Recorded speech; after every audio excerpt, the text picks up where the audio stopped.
যে তিনটি বিষয়ে আল্লাহ তাআলা আমাদেরকে আদেশ দিয়েছেন তার প্রথমটা হচ্ছে আদালত, ইনসাফ, সুবিচার, ন্যায় বিচার। এটা আমরা চাই কি চাই না? বিশ্বনবী ন্যায় বিচার, ন্যায়পরায়ণতা, সুশাসন প্রতিষ্ঠিত করেন কি করেন নাই? আপনারা বিশ্বনবীর সিরাত যারা পড়েছেন, আপনি দেখবেন বিশ্বনবীর সিরাতের পরতে পরতে, বাঁকে বাঁকে, সিরাতের বাঁকে বাঁকে এই আদালতের নমুনা মেলে। সুবহানাল্লাহ বলেন। ছোট্ট একটা নমুনা রাসূল সাল্লাল্লাহু আলাইহি ওয়াসাল্লামের আসসিরা আল আতেরা থেকে ছোট্ট একটা নমুনা আপনাদের খেদমতে এখানে উপস্থাপন করি। বিশ্বনবী সাল্লাল্লাহু আলাইহি ওয়াসাল্লাম মক্কা বিজয় করলেন ৮ম হিজরিতে। মক্কা বিজয় শেষের দিনই কয়েক সপ্তাহ মক্কাতে অবস্থান করলেন। ইন দ্য মিন টাইম মক্কার একটা ভেরি প্রেস্টিজিয়াস অ্যান্ড ডিগনিফাইড ফ্যামিলির নারী চুরিতে ধরা পড়ল।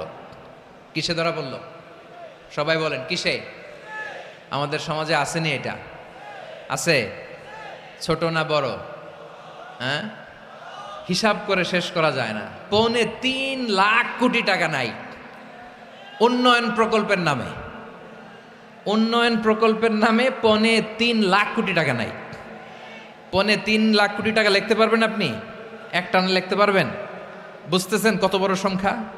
হ্যাঁ, বনু মাখজুমিয়া গোত্রের এক নারী মক্কায় চুরিতে ধরা পড়ল।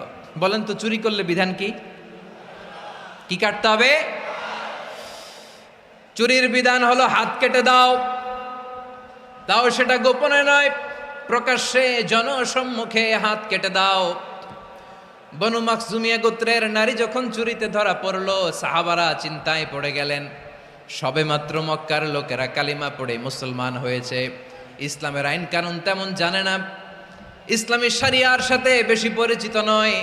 এখন যদি বিশ্বনবী চুরির যেই বিধান এটা যদি কায়েম করে হাত যদি কেটে দেয়, না জানি মক্কার লোকেরা আবার বিগড়ে যায়, না জানি মক্কার লোকেরা আবার মুরতাদ হয়ে যায়, না জানি মক্কার লোকেরা ইসলাম থেকে দূরে সরে যায়।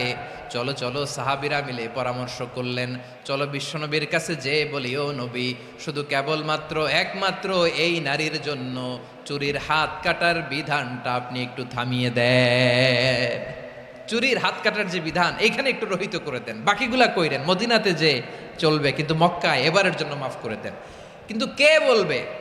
এই যে পরামর্শ, সাজেশন, এটা কে দিবে বিশ্বনবীর কাছে? সাহাবারা চিন্তায় পড়ে গেলেন। আল্লাহর নবীর সামনে দাঁড়িয়ে আল্লাহর দেয়া হুদুদ, আল্লাহর দেয়া বিধান থামিয়ে দেওয়া, মাফ করে দেওয়া, এই কথা বিশ্বনবীর সামনে বলার সাহস তো কেউ রাখে না। কেউ কেউ বলল, বিশ্বনবীর পালক পুত্র যায়েদ বিন হারেসার সন্তান উসামারে বিশ্বনবী নাতির মতো আদর করে, বড্ড বেশি ভালোবাসে উসামারে। এজন্য সাহাবারা উসামাকে বলতো হিব্বু রাসূলিল্লাহ, বিশ্বনবীর ভালোবাসা। কি বলতো? সাহাবীরা বললেন, বিশ্বনবীর ভালোবাসা হিব্বু রাসূলিল্লাহ, উসামারে পাঠাও। উসামারে বিশ্বনবী নাতির মতো স্নেহ করে, মায়া করে, ভালোবাসে। আমরা পারবো না, উসামা পারবে। সবাই মিলে ফুলিয়ে ফুসিয়ে ওসামাকে, ছোট্ট ওসামাকে রাজি করালো। ওসামা, এমন এমন কথা যে তুমি বিশ্বনবীর কাছে বলতে হবে, পারবা নাকি? ওসামা বলে, পারবো। সাইয়েদনা ওসামা রাদিয়াল্লাহু তাআলা আনহু তরুণ সাহাবী বিশ্বনবীর কাছে গেলেন, যে বললেন, নবী, বনু মাখজুমিয়া গোত্রের এক নারী চুরিতে ধরা পড়েছে, এবারের জন্য কি এই মহিলাটারে মাফ করে দিলে হয় না? এবারের জন্য একটু ক্ষমা করা যায় না নবী? বিশ্বনবী বলেন, আতাশফাউ ফি হাদ্দিম মিন হুদুদিল্লাহ, তোমার এত বড় সাহস উসামা, তুমি আল্লাহর হাত, আল্লাহর দেয়া বিধান, এটার ব্যাপারে সুপারিশ করতে এসেছো? তোমরা কি জানো তোমাদের আগে যত কওম, যত গোত্র, যত জনপদ ধ্বংস হয়েছে তার কারণ ছিল তাদের মধ্যে গরিবরা অন্যায় করলে তারা বিচার করত, আর ধনীরা অন্যায় করলে তারা মাফ করে দিত। খবরদার! ওয়া আইমুল্লাহ লাউ আন্না ফাতিমাতা বিনতি মুহাম্মাদিন সারাকাত লাকাতা মুহাম্মাদুন ইয়াদাহা। বিশ্বনবী বললেন, ওরে ওসামা, বানু মাখজুমিয়ার ওই প্রেস্টিজিয়াস এন্ড ডিগনিফাইড ফ্যামিলির মেয়ে তো দূর কি বাত, অনেক দূরের কথা।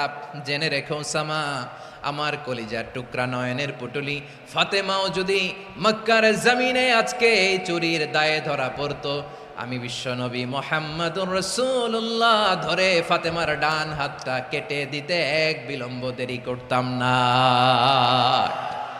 ইন্নাল্লাহা ইয়া'মুরু বিল আদল, আমাদেরকে জাস্টিস শিখায়। পশ্চিমারা আমাদেরকে ইনসাফ শিখায়, আমাদেরকে সুশাসন শিখায়। আর ইনসাফ সুশাসন, ন্যায় বিচার, সুবিচার, জাস্টিস কারে বলে বিশ্বনবীর বায়োগ্রাফি থেকে জেনে নাও। এই ছিল বিশ্ব ইসলামের আদালতের নমুনা। আপনি যদি সাইয়েদনা ওমর ফারুকের জীবনের দিকে তাকান,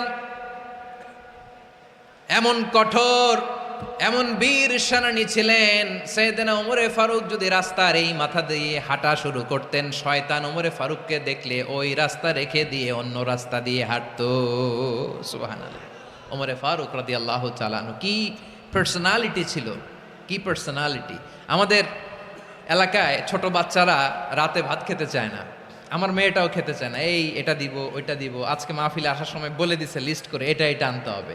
তো ছোট্ট বাচ্চাদের অনেক বায়না থাকে, ওরা রাতে খেতে চায় না। তো মায়েরা বিভিন্ন ভয় দেখায়, এই বাঘ আসবে, বাঘ আসবে খাও, এই ভূত আসবে, ভূত আসবে খাও। আপনারা কি বলেন চট্টগ্রামে? কি আসবে?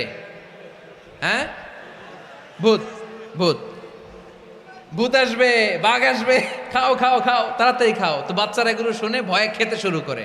মদিনার জামিনেও একই ঘটনা ঘটতো। মদিনার ছোট্ট ছোট্ট সোনামণিরা খেতে চাইতো না। তো মায়েরা বলতো, হা হুয়া ইয়াতি উমর, হা হুয়া ইয়াতি উমর, ওই যে ওমর আসতেছে, ওমর। ওমরে ফারুকের কথা শুনলে বাচ্চারা একেবারে ঠান্ডা। সুবহানাল্লাহ পড়বেন না?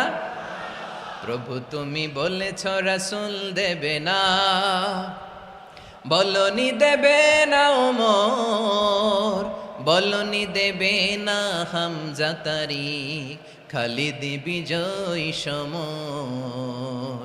প্রভু তুমি বলেছ রাসূল দেবে না, বলনি দেবে না ওমর, বলনি দেবে না হামজা তারিক, খালিদ বিজয় সমর। প্রভু তুমি বলেছ রাসূল দেবে না। আল্লাহু আকবার। ওমর ফারুক রাদিয়াল্লাহু তাআলা আনহু, ওনার কথা শুনলে গায়ের মধ্যে গুজবাম হয়, গায়ের পশমগুলো দাঁড়িয়ে যায়। সুবহানাল্লাহ বলেন। কি পার্সোনালিটি ছিল, কি ব্যক্তিত্ব ছিল। মুনাফিকরা ওমর ফারুককে জমের মতো ভয় পেতেন। শয়তান, খোদ শয়তান এই রাস্তা দিয়ে আসলে শয়তান অন্য রাস্তা দিয়ে হাঁটতো। ওমর ফারুক রাদিয়াল্লাহু তাআলা আনহুর জীবনে যদি দেখেন, তাহলে সেখানে আপনি আদালতের, ইনসাফের, সুশাসনের, জাস্টিসের নমুনা দেখতে পাবেন। কয়টা শুনবেন? সাইয়েদনা ওমর ফারুকের রাদিয়াল্লাহু তাআলা আনহুর সন্তান আব্দুর রহমান মিশরে মদ খেয়ে মদ্যপ অবস্থায় ধরা পড়েছে। মদ খাওয়ার কারণে, মদ যদি কেউ পান করে আর যদি প্রমাণিত হয়, তার বিচার হলো 80 বেত। আওয়াজ করে বলেন কয় বেত? বাংলাদেশেও তো এই আইন আছে নাকি? বাংলাদেশে আছে? হ্যাঁ, মদ খাইলে 80 বেত, এই আইন বাংলাদেশে চালু হোক। আমরা চাই কি চাই না? চাই সবাই। এজন্যই তো ইসলাম ভাল লাগে না। ইসলামকে ভাল লাগে না। ইসলামকে আউট করে রাখতে পারলেই তো এরকম বড় বড় বোতল খাওয়া যায়। একেবারে সহজ, পানির মতো সহজ, হিসাব একেবারে সহজ। ওমর ফারুক রাদিয়াল্লাহু তাআলা আনহুর ছেলে ভুল করে মদ পান করে ফেলেছিলেন। আব্দুর রহমান, ঘটনা ঘটেছে মিশরে। মিশরের গভর্নর তখন আমর ইবনুল আস রাদিয়াল্লাহু তাআলা আনহু। আব্দুর রহমানের ভাই যে গভর্নরকে বলল, গভর্নর যদি একটু দয়া করেন, খলিফার ছেলে আমার ভাই আব্দুর রহমান মদ্যপ অবস্থায় ধরা পড়েছে, জনসম্মুখে যদি আপনি বেত্রাঘাত করেন আমাদের প্রেস্টিজ থাকে না, যদি 80 বেত আপনি মারেন আমার কোনো কথা নাই, কিন্তু ঘরের ভেতরে মারেন। আব্দুর রহমানের ভাইয়ের সুপারিশ শুনে সাইয়েদনা আমর ইবনুল আস রাদিয়াল্লাহু তাআলা আনহু রাজি হয়ে গেলেন। ঘরের ভেতরে লোকচক্ষুর আড়ালে 80 বেত তিনি মানলেন। কিন্তু ঘটনাক্রমে এই কথা লুকিয়ে লুকিয়ে ঘরের ভেতরে 80 বেত মারার কথা সাইয়েদনা ওমর ফারুক মদিনা থেকে জানতে পারলেন। মদিনা থেকে তিনি ফরমান জারি করলেন, এই বিচার যেমনটি আমর ইবনুল আস আদায় করেছে, এটা প্রকৃতপক্ষে আদায় হয় নাই। আসো সবাই মদিনায় আসো, আমর ইবনুল আস মদিনায় আসো, আব্দুর রহমানও আসো, সবাই আসো, জনসম্মুখে এই বিচার কার্যকর করতে হবে। সাইয়েদনা ওমর ফারুক মসজিদে নববীর পিলারের মধ্যে নিজের ছেলেকে বাঁধলেন, আবার জনসম্মুখে 80টা বেত তার গায়ের মধ্যে মারলেন। মাজমুয়ে ফাতাওয়া লিবনি তাইমিয়া রাহিমাহুল্লাহ উনি এটা নকল করেছেন। এটা সবচেয়ে বিশুদ্ধ মত। আরো অনেক মত আছে, মারা গেছে কবরের উপর, ওগুলো বাদই দিলাম। কেমন খলিফা ছিলেন, কেমন খলিফা। পশ্চিমারা তোমরা জাস্টিস আমাদেরকে শেখাও, ইনসাফ কারে বলে সুশাসন আমাদেরকে তোমরা শিখাও। ওমরে ফারুক রাদিয়াল্লাহু তাআলা ওই বিচারকে তিনি ধর্তব্য মনে করেন নাই। মদিনাতে এনে আবার জনসম্মুখে আবার 80 বেত মেরেছেন। মিশরে ওমরে ফারুক রাদিয়াল্লাহু তাআলা আমর ইবনুল আসকে গভর্নর করে পাঠালেন। সেখানে আমর ইবনুল আসের ছেলে একটা প্রতিযোগিতায় রানার আপ হয়েছে। এক মিশরি সেখানে চ্যাম্পিয়ন হয়েছে। রানার আপ বুঝতে পেরেছেন তো? রানার আপ সেকেন্ড হয়েছে, এক মিশরি হয়েছে চ্যাম্পিয়ন প্রথম। কিন্তু গভর্নরের ছেলে ও জিততে পারে নাই। ও রাগে ওই মিশরির গায়ের মধ্যে কয়েকটা লাঠি দিয়ে বাড়ি মেরেছে। মিশরি যে মদিনাতে ওমরে ফারুকের কাছে বিচার দিলেন, আপনার গভর্নরের ছেলে অন্যায়ভাবে আমার গায়ে হাত তুলেছে। সাইয়েদনা ওমরে ফারুক আবার ফরমান জারি করলেন, আসো মদিনাতে আসো। মিশরীকে ডাকলেন। ওই মিশরের গভর্নর আমর ইবনুল আস রাদিয়াল্লাহু তাআলা আনহুকে ডাকলেন, তার ছেলেকেও ডাকলেন। সবাই বসে রইল। আমর ইবনুল আস রাদিয়াল্লাহু তাআলা আনহু মাথা নিচু করে বসে আছেন, লজ্জায় কাচুমাচু। হায় হায়, আজকে আমার ছেলের কারণে আমিরুল মুমিনিন খলিফাতুল মুসলিমিন ওমরে ফারুকের কাছে আমি জনসম্মুখে লজ্জিত হচ্ছি। সাইয়েদনা ওমরে ফারুক বললেন, এই নাও লাঠি। গভর্নরের ছেলে তোমার মাথার মধ্যে যতগুলো বাড়ি মেরেছে, আজকে জনসম্মুখে তুমি অতগুলা বাড়ি মারো। মিশরি বলে, থাক, আপনি যে ডেকে আনছেন সবার সামনে এটা বলছেন, এতেই আমি খুশি। আল্লাহু আকবার। আপনার মহানুভবতা দেখে আমি খুশি, আর অপমানের দরকার নাই। ওমরে ফারুক বলে, না, খবরদার, এই কথা মিশরি তুমি বলো না, মারো, যতগুলা বাড়ি মেরেছে মারো। বাধ্য হয়ে মিশরি আমর ইবনুল আসের সামনে ওনার কলিজার টুকরা সন্তানের মাথার মধ্যে বাড়ি মারতে আরম্ভ করলেন। ঠিক যতগুলা বাড়ি গভর্নরের ছেলে আমর ইবনুল আসের ছেলে মিশরির গায়ে মেরেছিল, মাথায় মেরেছিল, মিশরি গুনে গুনে ততটা মারলেন। এই দৃশ্য দেখে ওমরে ফারুক রেগে মেগে আগুন, রাগের চোটে রাগ সামলাতে না পেরে, আর নিজেকে সামলাতে না পেরে মিশরিরে বললেন, ছেলেরে মারা শেষ হয়ে গেলে এবার বাবার টাক মাথার মধ্যে কয়েকটা বাড়ি মার।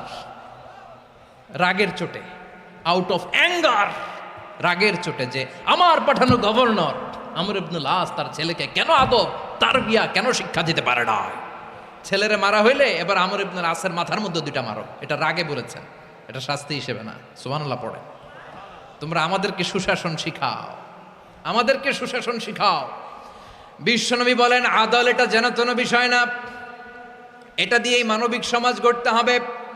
আল্লাহ তাআলা কিয়ামতের কঠিন ময়দানে, যেদিন স্বামী স্ত্রীকে চিনবে না, স্ত্রী স্বামীকে দেখে পালিয়ে যাবে, বন্ধু বন্ধুরে চিনবে না, পীর সাহেব মুরিদরে চিনবে না, মুরিদ পীর সাহেবরে চিনবে না, দলের কর্মী তার নেতারে চিনবে না, নেতা তার কর্মীরে চিনবে না, বন্ধু বন্ধুরে দেখে পালাবে। এই কঠিন মুহূর্তে সূর্যটা মাথার কাছে চলে আসবে, জমিনটা তামার জমিন হবে। আজকের জমিনের মতো নয়। মানুষ ঘর্মাক্ত, ক্লান্ত, শ্রান্ত মাথার মগজগুলো কানের ছিদ্র আর নাকের ছিদ্র দিয়ে বেয়ে বেয়ে পড়বে। বিশ্বনবী ফরমান, কিয়ামতের ওই কঠিন ময়দানে 7 শ্রেণীর ব্যক্তিকে রব্বুল আলামিন তার আরশের নিচে ছায়া দিবেন। তার মধ্যে প্রথম শ্রেণীর ব্যক্তি হলো ইমামুন আদিল। ইমামুন আদিল, ন্যায়পরায়ণ শাসক,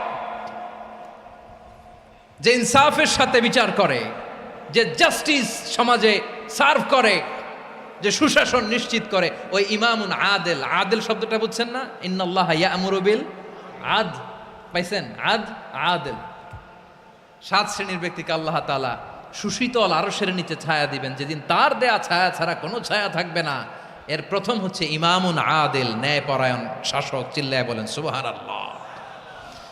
আবার বিশ্বনবী বললেন, ইন্নাল মুকসিতিনা ইনদাল্লাহি আলা মানাবিরা মিন নূর আন ইয়ামিনির রহমান। কিয়ামতের দিন যারা ন্যায়পরায়ণ হিসেবে আল্লাহর সামনে দাঁড়াবে, কিয়ামতের দিন রব্বুল আলামিন তার আরশের ডান দিকে ওই ন্যায়পরায়ণ লোকদের জন্য আরশের ডান দিকে একটা নূরের মিম্বারে তাদেরকে বসার সুযোগ করে দিবে।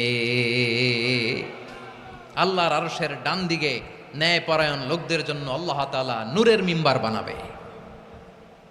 চারটেখানে কথা মনে করেছেন? আল আদাল, জাস্টিস, ইন্নাল্লাহা ইয়া'মুরু বিল আদল। আল্লাহ তাআলা এই আদালতের নির্দেশনা দেয়, সুবিচার, সুশাসন। প্রিয় ভাইয়েরা, এটা আমরা বাংলাদেশে চাই কি চাই না? এই যে অরাজকতা, এই যে অন্যায়, এই যে জুলুম, এই যে ইনকনসিস্টেন্সি, সমাজের অসঙ্গতি, এর প্রধান কারণ জাস্টিস নাই, সুবিচার নাই, সুশাসন নাই। শেষবারের মতো আওয়াজ করে বলেন তো, আমরা বাংলাদেশে আদল চাই কি চাই না? তাহলে প্রথম নির্দেশনা শেষ। আল্লাহ তাআলা তোমাদেরকে আদলের আদেশ দেন। এরপরে আল্লাহ বললেন, আমি তোমাদেরকে ইহসানের আদেশ দেই। ইন্নাল্লাহা ইয়া'মুরু বিল আদলি ওয়াল ইহসান। আমি তোমাদেরকে যেমনি আদলের নির্দেশনা দেই, তেমনি ভাবে তোমাদেরকে ইহসানের নির্দেশনা দেই। ইহসান, আওয়াজ করে সবাই বলেন তো ইহসান। সবাই বলেননি, সবাই বললে এতটুকু আওয়াজ হবে আমি বিশ্বাস করি না। আওয়াজ করে বলুন আল ইহসান। ইহসান মানে কারো প্রতি সফট হার্টেড হওয়া, মহানুভব হওয়া, অনুগ্রহ পরায়ণ হওয়া, অনুগ্রহশীল হওয়া, একে অপরের প্রতি দয়াদ্র হওয়া। একে অপরের প্রতি দয়াদ্র, অনুগ্রহশীল হওয়া ছাড়া মানবিক সমাজ কশিনকালেও গঠন করা সম্ভব না। প্রিয় ভাইয়েরা, সুন্দর আচরণ দিয়ে, ইহসান দিয়ে যা জয় করা যায়, নরম আচরণ দিয়ে যেটা অর্জন করা যায়, কঠোরতা দিয়ে সেটা পারা যায় না। বিষ্ণু ঈসা ইসলাম ইহসান দিয়ে, কোমল আচরণ দিয়ে, তার অনুগ্রহ দিয়ে তিনি অনেক কাফিরের হৃদয়কে জয় করে ফেলেছেন।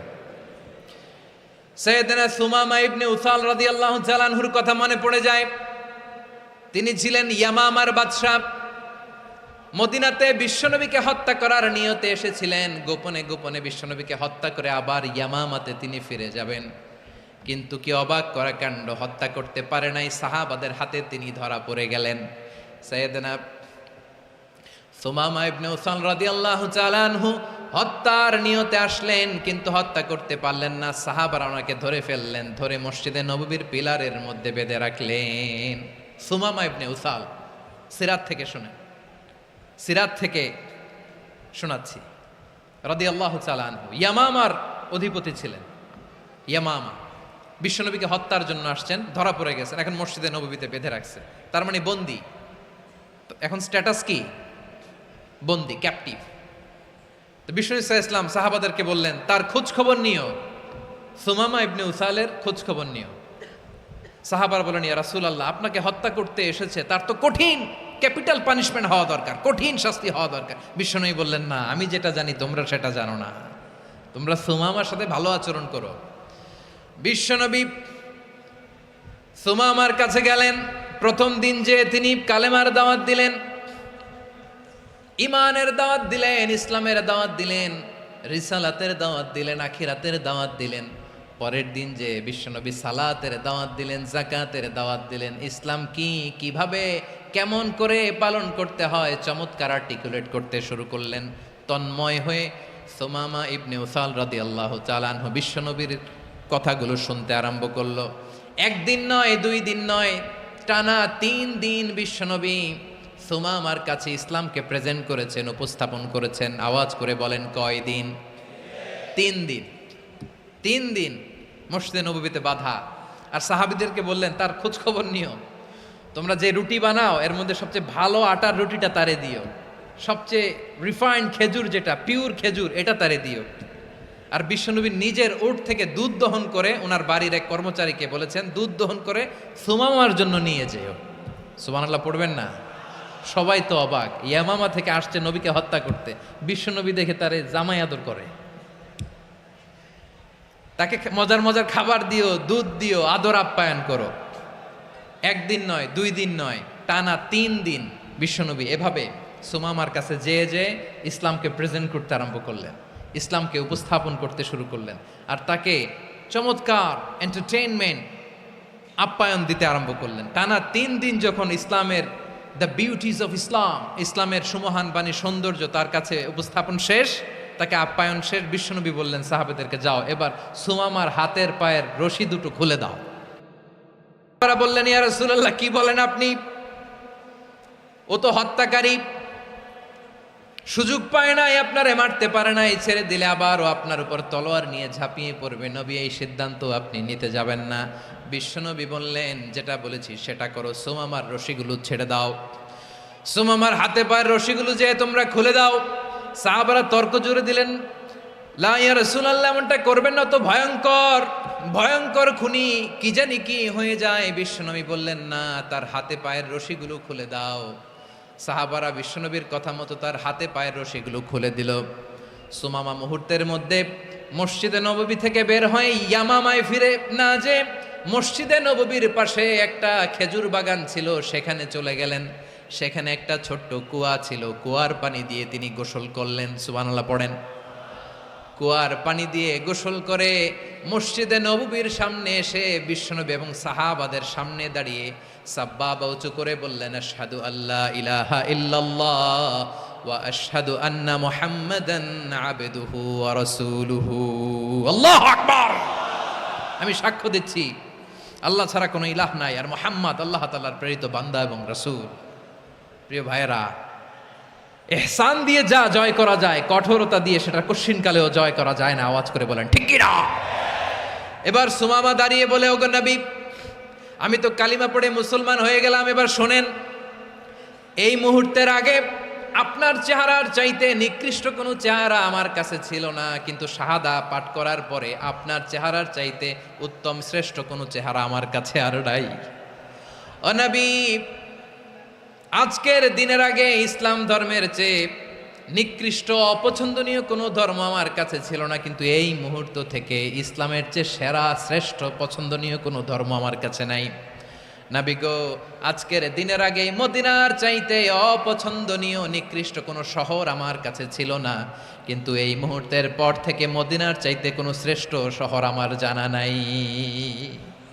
সে ছিল গমের বড় ডিলার, গম বেচতো। কি বেচতো? তার গম কিনে মক্কার লোকেরা রুটি খাইতো। সে ঘোষণা দিল, আজকে থেকে মক্কাবাসীদের জন্য সব গম আমি হারাম করে দিলাম, মক্কাবাসী এখন না খেয়ে মরে। সুবহানাল্লাহ পড়বেন না? মক্কাবাসী বিশ্বনবীর কাছে আসলেন, এসে বললেন, মুহাম্মদ, আমরা তো তোমার ভাই, তোমার চাচা, তোমার ভাতিজা, তোমার আত্মীয়, তুমি সুমামারে বলো সে যেন আবার গমের সাপ্লাই মক্কার জন্য অনুমতি দিয়ে দেয়। বিশ্বনবীর অনুমতি ক্রমে সুমামা আবার মক্কাতে গম পাঠাতে শুরু করলো। পড়েন সুবহানাল্লাহ। ইহসান, ইহসান দিয়ে আপনি যেটা জয় করতে পারবেন, you can win the heart of your enemies. ইহসান দিয়ে আপনি আপনার শত্রুর হৃদয়কে জয় করতে পারবেন। আওয়াজ করে বলেন ঠিক কি না? এজন্য আল্লাহ বললেন, ওয়া আনফিকু ফি সাবিলিল্লাহি ওয়া লা তুলকু বিআইদিকুম ইলাত তাহলুকা ওয়া আহসিনু ইন্নাল্লাহা ইউহিব্বুল মুহসিনিন। তোমরা আল্লাহর রাস্তায় দান করবে আর নিজেরা নিজেদেরকে ধ্বংসের হাতে ঠেলে দিও না। তোমরা একে অপরের প্রতি ইহসান করবে, কারণ ইহসানকারীদেরকে আল্লাহ বড্ড ভালোবাসেন। সুবহানাল্লাহ পড়েন। আবার সূরা রহমানে আল্লাহ বললেন, হাল জাযাউল ইহসানি ইল্লাল ইহসান ফাবিআইয়ি আলা, সবাই পড়েন, ফাবিআইয়ি আলাই রাব্বিকুমা তুকাযযিবান। ইহসানের প্রতিদান হিসেবে ইহসানি হয়। বিশ্বনবী সুমামার প্রতি যেমন ইহসান করেছেন, সুমামাও ঠিক তেমন ইহসান ফিরিয়ে দিয়েছে। ঠিক কিনা বলেন? তাহলে এক নম্বরে হচ্ছে আদ, ন্যায় বিচার। দুই নম্বরে সবাই বলেন ইহসান, সদাচরণ। ইহসান দুই ধরনের প্রিয় ভাইরা, ইহসান ফিল ইবাদা, ইহসান ফিল মুআমালা। ইহসান ফিল ইবাদা হচ্ছে একাগ্র অনুভবে ইবাদতে ডুব দেওয়া, এর নাম ইবাদতের ইহসান। সুবহানাল্লাহ পড়ে। বিশ্বনবী বলেন ইহসান মানে কি জানো নাকি? হাদিসে জিবরিলে সাইয়েদনা জিবরিল আলাইহিস সালাম বিশ্বনবীকে বললেন, আখবিরনি আনিল ইহসান। নবী আমাদেরকে বলেন ইহসান মানে কি? বিশ্বনবী বললেন, আনতা আবুদাল্লাহা কাআন্নাকা তারাহু ফাইন লাম তাকুন তারাহু ফাইন্নাহু ইয়ারাক। ইহসান মানে হলো এমন ভাবে তুমি আল্লাহর সামনে নিজেকে উজাড় করে ইবাদত করবে, তুমি ভাববে তুমি আল্লাহকে দেখতে পাচ্ছ। আর এটা যদি ভাবা তোমার জন্য কঠিন হয়ে যায়, অন্তত এতটুকু তুমি ভাববা যে আল্লাহ তোমাকে দেখতে পাচ্ছেন। ঠিক কিনা বলেন? ও আমার বীর চট্টলার ভাইয়েরা, কেউ যেটা দেখে না সেটা দেখে কে? এই বিশ্বাস হৃদয়ের মধ্যে আছে? নামাজে যখন দাঁড়ান এই ফিলিংসটা আনা যাবে? হ্যাঁ, এশার সালাত তো এখনো হয় নাই না? আলোচনা শেষে এশার সালাত এখানে অনুষ্ঠিত হবে, তাই না? আচ্ছা বলুন তো, আমরা এশার সালাত পর্যন্ত বেঁচে থাকবো এই গ্যারান্টি আছে কার কার? হাত তোলেন। কয়েকজন হাত তুলছে পেছনে, না বুঝে তুলে ফেলছে। এশা পর্যন্ত যে আমরা হায়াত পাবো কোনো গ্যারান্টি আছে? সবাই আওয়াজ করে বলেন, গ্যারান্টি আছে? গ্যারান্টি নাই। এই জন্য বিষ্ণু ইসলাম বলেছে, এমন ভাবে নামাজে দাঁড়াও, ইবাদত করো, মনে করো হতে পারে এটাই আমার জীবনের শেষ নামাজ। Perform the Salah as if this is your last and final prayer. এমন ভাবে সালাতে দাঁড়াও, ভাবো হতে পারে এটাই তোমার জীবনের শেষ নামাজ। এমন ভাবে নামাজে দাঁড়াও, ভাবো এটাই শেষ নামাজ। তাহলে নামাজে একাগ্রতা বাড়ায় দিবে কে? ফলে ইবাদতের ইহসান আমাদের অর্জিত হবে। আর মুআমালাতে ইহসান হলো, বিশ্বনবী বলেন, ইন্নাল্লাহা তাবারাকা ওয়া তাআলা কাতাবাল ইহসানা আলা কুল্লি শাই, ফাইদা কাতালতুম ফাআহসিনুল কিতলা ওয়া ইযা যাবাহতুম ফাআহসিনুয যাবহা ওয়ালিয়ুহিদ্দা আহাদুকুম শাফরাতাহু ওয়ালিয়ুরিহ যাবিহাতাহু। ইহসান দুই ধরনের, আওয়াজ করে বলতে হবে। কয় ধরনের? সবাই বলুন আওয়াজ করে, কয় ধরনের? একটা হচ্ছে ইহসান ফিল ইবাদা, ইবাদতে ইহসান। ইবাদতে ইহসান কি? একাগ্র অনুভব দিয়ে ইবাদত করা, মন প্রাণ দিয়ে ইবাদত করা। আর মুআমালাতে ইহসান কি? সব কাজে, দৈনন্দিন কাজে, কর্মে, সামাজিক অ্যাক্টিভিটিতে কোমলতা প্রদর্শন করা, অনুগ্রহের সাথে সবকিছু করা। আল্লাহ তাআলা, ইন্নাল্লাহা তাবারাকা ওয়া তাআলা কাতাবাল ইহসানা আলা কুল্লি শাই, তিনি সব কিছুর ব্যাপারে ইহসানকে আবশ্যক করেছেন। সব কিছুতে মুমিনের সব কাজে ইহসানের পরশ থাকবে। ওয়া ইযা কাতালতুম ফাহসিনুল কিতলা, বিশ্বনবী বলেন, তুমি যখন কাউকে হত্যা করো ইহসানের সাথে করো। সুবহানাল্লাহ পড়বেন না? যখন হত্যা করো তখনও ইহসানের সাথে। আচ্ছা হত্যা করবো আবার ইহসান আসবে করতে করে, তো মেরেই ফেলবো আমি। আল্লাহ, ও ভাই একজন খুন করেছে, খুনি, রাষ্ট্রীয় আইনে তার শাস্তি হয়েছে ডেথ পেনাল্টি, মৃত্যুদণ্ড। এখন মৃত্যুদণ্ড দেখে আপনি যেমনি মন চায় তেমনি মারবেন লোকটারে? ওর নাক কেটে ফেলতে পারবেন? ওর কান কাটতে পারবেন? ওর চোখ উপড়ে ফেলতে পারবেন আপনি?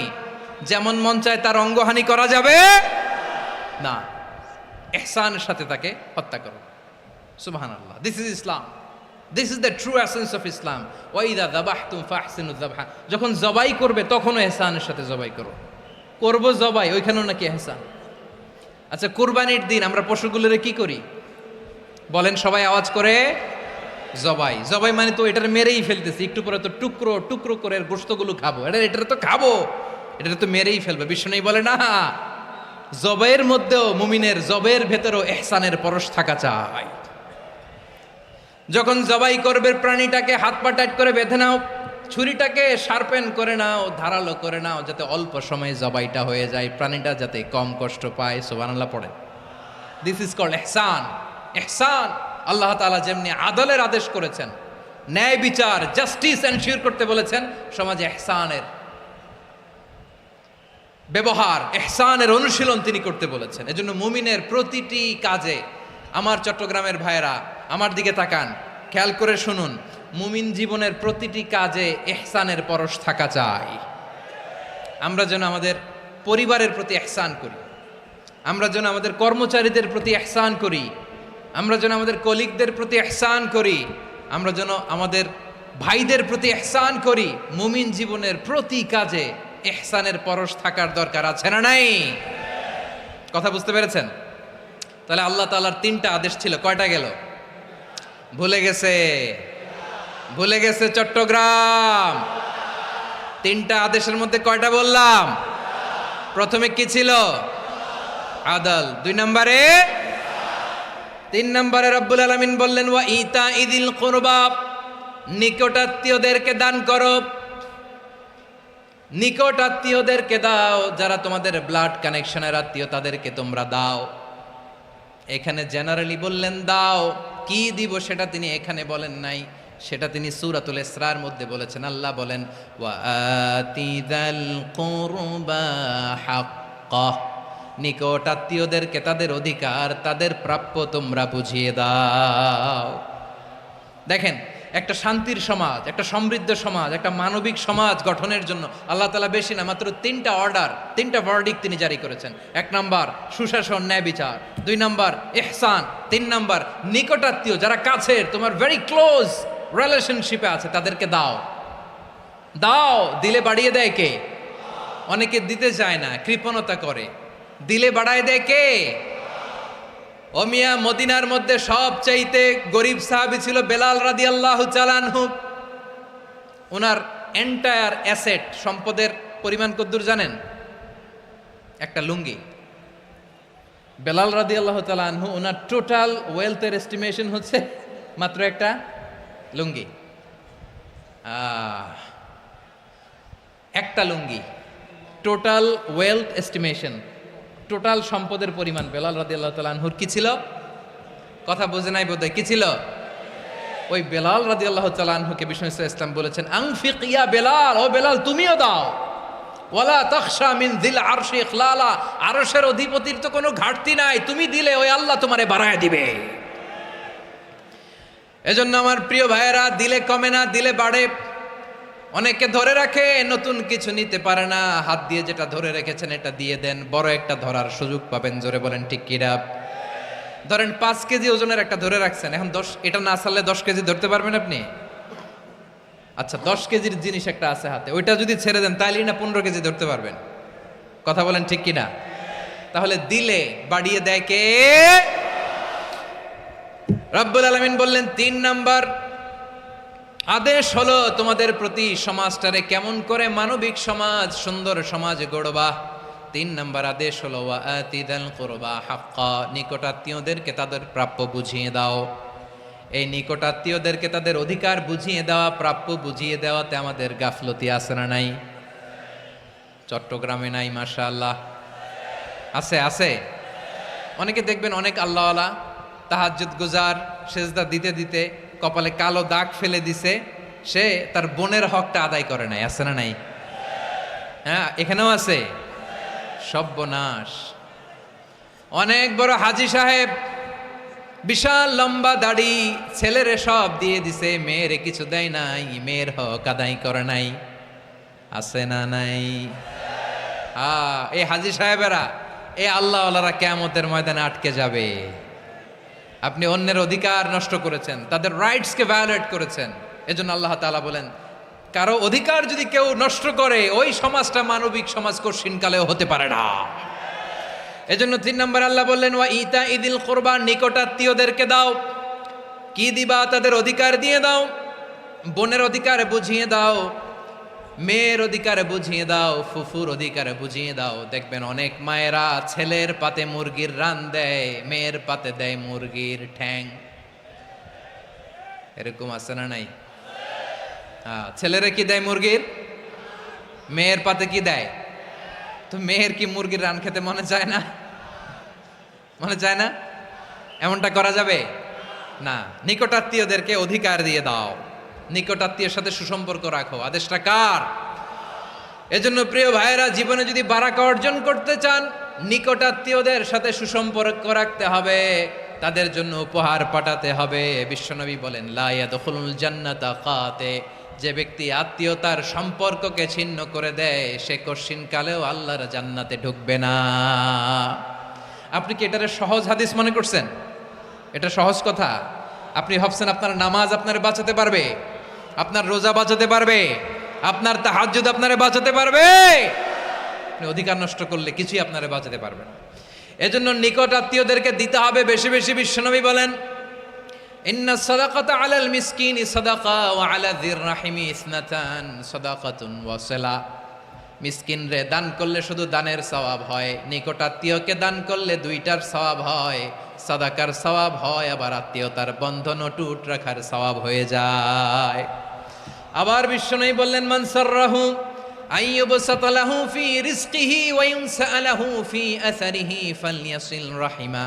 যে ব্যক্তি তার রিজিকের প্রশস্ততা চায় আর হায়াতে বরকত চায়, সে যেন তার আত্মীয়ের সাথে সুসম্পর্ক রাখে। আমার প্রিয় চট্টলার ভাইয়েরা, আমাদের রিজিক বাড়ুক, এটা আমরা চাই কি চাই না? সবাই চান? হ্যাঁ, আমাদের রিজিকে প্রশস্ততা আসুক, চাই কি চাই না? আমাদের হায়াতে বরকত আসুক, আমরা চাই কি চাই না? এই দুইটা যদি চান তাহলে নিকটাত্মীয়দের সাথে সুসম্পর্ক রাখবেন, পারবেন? তাহলে সমাজটারে মানবিক সমাজ বানায় দিবে কে? তিনটা আদেশ চলে গেল, কয়টা? আওয়াজ করে বলেন। 1 নম্বরে কি ছিল? 2 নম্বরে, 3 নম্বরে নিকটাত্মীয়দেরকে দান।